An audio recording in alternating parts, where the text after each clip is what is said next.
નમસ્કાર બાળમિત્રો, ફરી એકવાર આપનું ખૂબ ખૂબ સ્વાગત છે. બાળમિત્રો, આજે આપણે સામાન્ય જ્ઞાન ધોરણ 1માં પ્રકરણ 21 આપણા સમાજ સેવકો વિશે અભ્યાસ કરીશું. બાળમિત્રો, સમાજ માટે અલગ અલગ કાર્ય કરનાર વ્યક્તિને સમાજ સેવક કહેવામાં આવે છે, જેમ કે શિક્ષિકા, કુંભાર, ટપાલી, પોલીસ, ડોક્ટર, લુહાર વગેરે.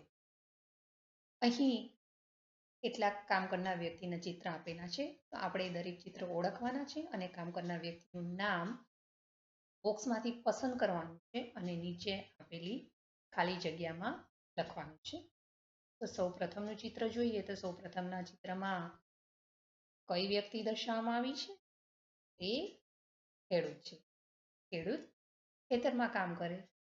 ખેડૂત એ બધા લોકો માટે અનાજ ઉગાડવાનું કામ કરે છે, ખરું ને?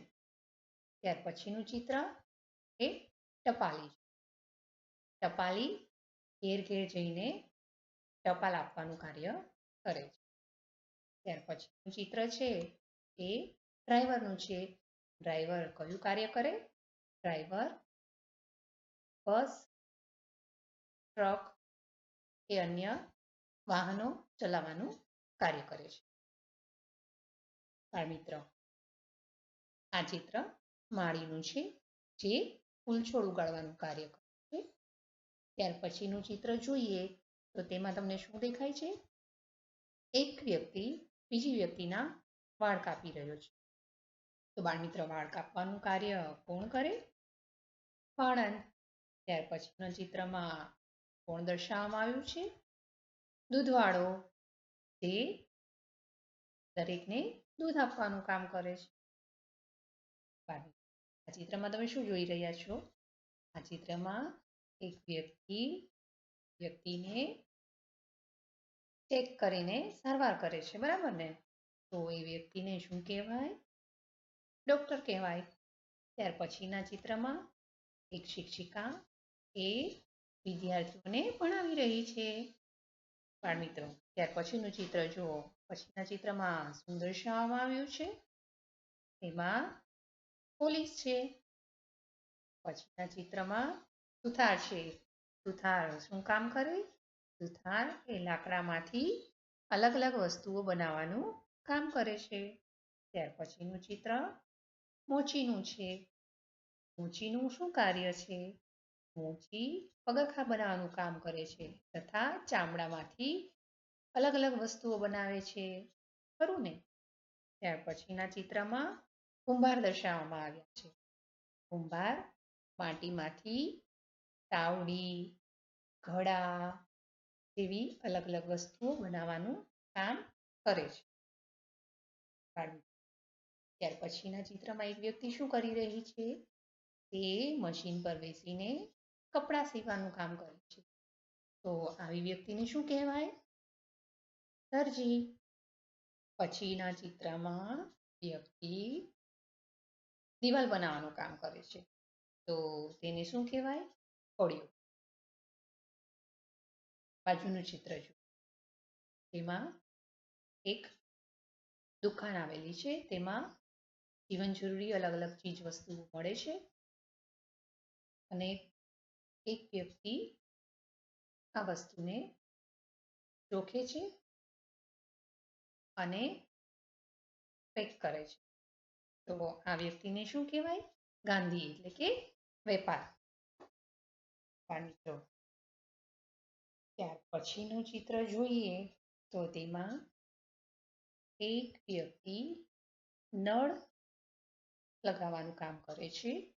તો આ વ્યક્તિનું નામ શું કહેવાય? એને પ્લમ્બર કહેવાય. તે પાણીના નળ અને પાઇપ ફિટ કરવાનું અને રિપેર કરવાનું કામ કરે છે.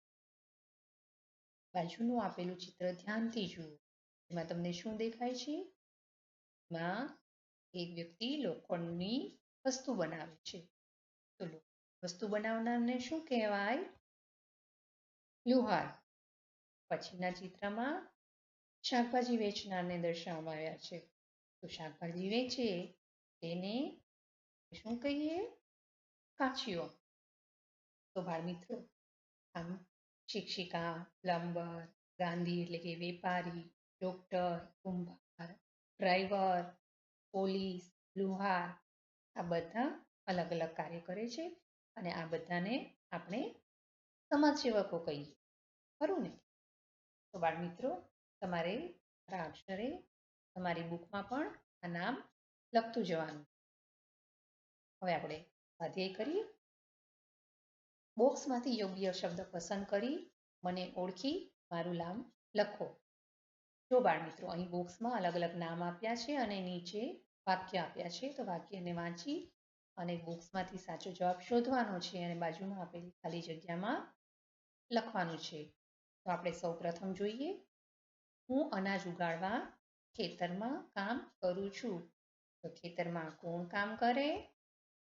ખેડૂત. ત્યાર પછીનો સવાલ. હું બગીચાના વૃક્ષો અને ફૂલ છોડની માવજત કરું. તો સાચો જવાબ છે માળી. ત્યાર પછીનો સવાલ 3. હું માટીના વાસણો બનાવું છું. તો માટીના વાસણો કોણ બનાવે? કુંભાર. ત્યાર પછીનો સવાલ જોઈએ. હું લાકડામાંથી ફર્નિચર બનાવું છું. તો બાળમિત્રો, લાકડામાંથી ફર્નિચર કોણ બનાવે? સુથાર. ત્યાર પછી સવાલ 5. હું બીમાર વ્યક્તિઓનો ઈલાજ કરું છું. બીમાર વ્યક્તિનો ઈલાજ કરનારને શું કહેવાય? ડોક્ટર. ત્યાર પછીનો સવાલ. હું પગરખાં બનાવું છું. સાચો જવાબ છે મોચી. ત્યાર પછીનો સવાલ. હું લોખંડની ચીજ વસ્તુઓ બનાવું છું.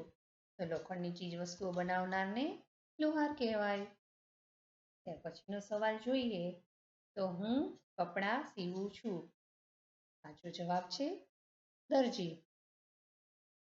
ત્યાર પછી હું શાકભાજી વેચું છું. શાકભાજી વેચનાર એટલે કાચીઓ. હું બાળકોને ભણાવું છું. જવાબ છે શિક્ષિકા.